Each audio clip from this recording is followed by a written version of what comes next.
लड़ रहे हैं री एग्जाम के लिए, तो बीजेपी सबसे ज्यादा नुकसान बीजेपी को हो रहा है इससे।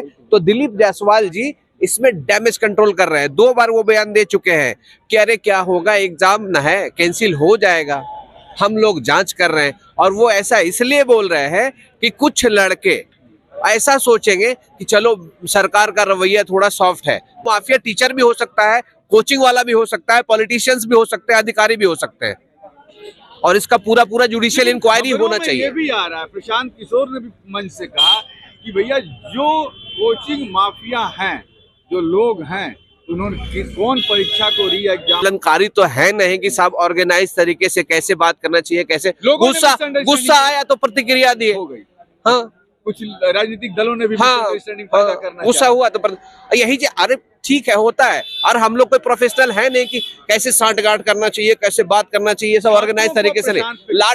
लाठी आप बरसाए, गुस्सा होगा कि नहीं। आप हैं निष्कर्ष भारत के साथ और मैं हूं मनोज चतुर्वेदी। देखिए, दिलीप जायसवाल भाजपा के प्रदेश अध्यक्ष हैं, भू राजस्व मंत्री हैं। कल उनका एक बयान बीपीएससी छात्रों को थोड़ा सा नरम करने के लिए आया कि हम इंक्वायरी कर रहे हैं, हम देख रहे हैं। भैया, यदि आपको इंक्वायरी करनी होती, देखना होता, तो आज पिछले करीब 20 दिनों से ये आंदोलन 22 दिनों से चल रहा है, आप देख लेते। आपके सामने आप डबल इंजन की सरकार है, छात्रों पर लाठी चला। जो भी नेता वहाँ अनशन पर बैठे थे, उन्हें सुबह सुबह उनको अंधेरी रात में उठाकर ले जाया गया, पटना घुमाया गया, और अभी तक आप देख रहे हैं। और इसी पर हमारे साथ हैं, क्या नाम है सर? करुणेश जी, क्या समझा आपने? ये मलाई लगा रहे हैं जो दिलीप जायसवाल, क्या बात है? नहीं, 4 तारीख के एग्जाम के एक बार और वो इस तरह के स्टेटमेंट दे चुके हैं, जब अब उनको लग रहा है कि मतलब लोग भाजपा से दूर होते जा रहे हैं। सारे स्टूडेंट यहाँ, कोई किसी का कास्ट नहीं पूछा, कोई किसी का धर्म नहीं पूछा, सारे एकजुट होकर के लड़ रहे हैं री एग्जाम के लिए। तो बीजेपी सबसे ज्यादा नुकसान बीजेपी को हो रहा है इससे।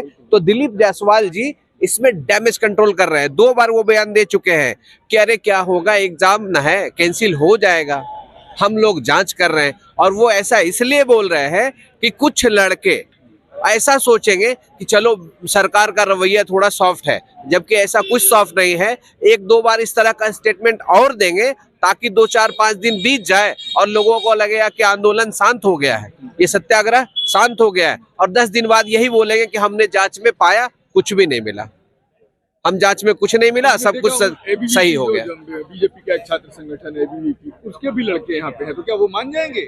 वो भी तो इंजाम दिए होंगे। एबीवीपी के लड़के हैं कि नहीं ये तो हमको नहीं पता, कुछ लड़के हो सकते हैं। अब जो लड़के ही हैं वो तो समर्थन करेंगे ही। अब जो स्टूडेंट एग्जामिनेशन दिए होंगे, वो चाहे एनएसयूआई के हो, चाहे एबीवीपी के हो, मतलब प्रताड़ित तो उनको ही होना है ना। जिस तरीके से ये अविश्वास के तरीके से परीक्षा लिया जा रहा है, जबरदस्ती 2 परीक्षा लिया जा रहा है, लोगों में भरोसा ही नहीं है पूरे प्रक्रिया पे। तो वो किसी भी पॉलिटिकल आइडियोलॉजी से जुड़े लड़के हों, सबको इस बात से समस्या है। सर, एक तरीके से हिमांशु सर इसको गंगोत्री कह रहे हैं, शिक्षा सत्याग्रह की गंगोत्री। तो गंगोत्री यहाँ से निकलकर मान लीजिए पटना के गांधी मैदान तक पहुंचे। बिल्कुल। और आप हिमांशु सर ने भी सपोर्ट दिया, छात्रों ने भी सपोर्ट दिया। हाँ। और पीछे से खड़ा होकर अलग अलग पॉलिटिकल पार्टी वाले अभी भी वो सत्याग्रह में, भूख हड़ताल पे अभी भी हैं, अस्पताल में हैं।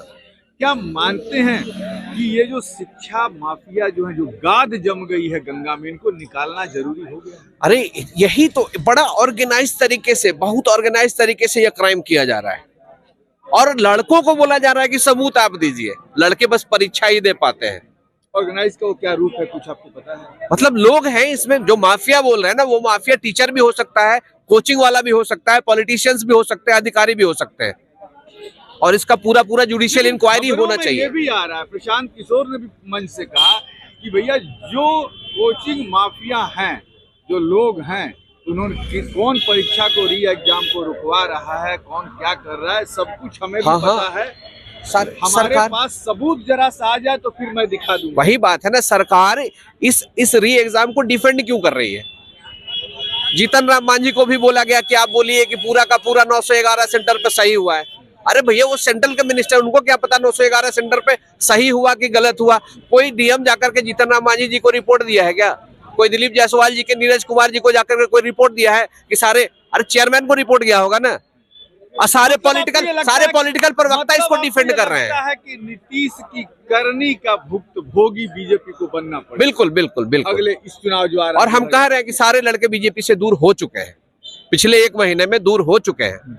इनफैक्ट कि हम लोग अपने घर में भी यही बता रहे हैं कि जो भी कोई बीजेपी का वोटर है, भैया आप उनको प्रणाम कर लीजिएगा।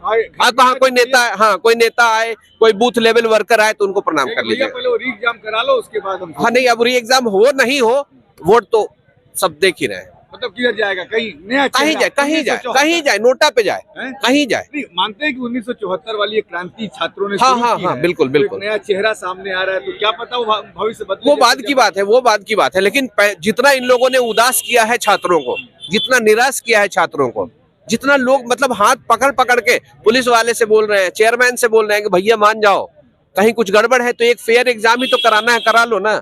1 साल में आप इतना उपचुनाव कराते हैं एमएलसी का। छात्र 5 दिन से प्रशांत भी हैं, आप लोग भी 22 दिन से बैठे हैं, कुछ बीच में मिसअंडरस्टैंडिंग हुई थी, लेकिन फिर सब लोग इकट्ठे आ गए, धार मिल गया आंदोलन को। हम लोग कोई प्रोफेशनल आंदोलनकारी तो है नहीं कि साहब ऑर्गेनाइज तरीके से कैसे बात करना चाहिए, कैसे गुस्सा आया तो प्रतिक्रिया दिए। हो गई।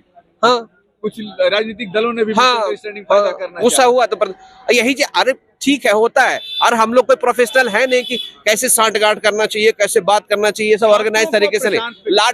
लाठी आप बरसाए, गुस्सा होगा कि नहीं। छात्रों को प्रशांत पे अपना भरोसा देख रहे हैं कि डटे रहे हैं अभी भी छात्र। हाँ हाँ है, बिल्कुल है। और कहा है उन्होंने कि जैसे एकदम निकलते हैं हॉस्पिटल से फिर से छात्रों को लेकर बैठेंगे। हाँ हाँ ठीक, छोड़ेंगे नहीं। ठीक है, ठीक। क्या मानते हैं? सरकार को तो सुनना चाहिए हमारी बात। प्रशांत की बात आप मान लेंगे, छात्रों की बात नहीं मानेंगे। छात्रों तो प्रशांत कह रहे हैं कि नहीं, 5 छात्रों का ही डेलीगेशन जाएगा छात्रों से। प्रशांत आंदोलन इसलिए कर रहे हैं कि आपको छात्रों से मिलना पड़ेगा, मुख्यमंत्री मिलवा के रहूंगा, आंदोलन उनका ये है। प्रशांत मिलने नहीं जा रहे, वो कभी नहीं कहेंगे हम मिलने जाएंगे, वो कि आपको 5 छात्रों के डेलीगेशन से मिलना ही होगा और मैं आपको झुका के रहूंगा। बिल्कुल, मुख्यमंत्री जी को ये बात मान लेनी चाहिए। काहे का इतना बड़ा राजनीति करने जा रहे हैं। अगर ये छोटी सी बात है, छात्रों के डिमांड है कि भैया री एग्जाम करा ले, हाँ मान लीजिए। काहे का इतना लंबा चौड़ा राजनीति करना, एक छोटे राजनीति करने के लिए बहुत मुद्दा है, लेकिन अगर आप नहीं मानते हैं तो हम कह दे रहे हैं कि ये जो छात्र आंदोलन है सरकार के लिए बहुत घातक होगा। चलिए, वास्तव में ये जो छात्र आंदोलन है सरकार के लिए बड़ी घातक होने वाला है, ये तो निश्चित तौर पर मान जाइए। और ये आंदोलन कहीं ना कहीं 1974 का जयप्रकाश के आंदोलन का रूप लेते जा रहा है, जिसमें जयप्रकाश ने कहा था कि जिस ओर जवानी चलती है उस ओर जमाना चलता है। जवानी आप देख लीजिए चल रही है और जमाना अब उनके साथ ही चलेगा और नीतीश कुमार को सत्ता से तो बेदखल होना ही पड़ेगा। मनोज चतुर्वेदी, पटना।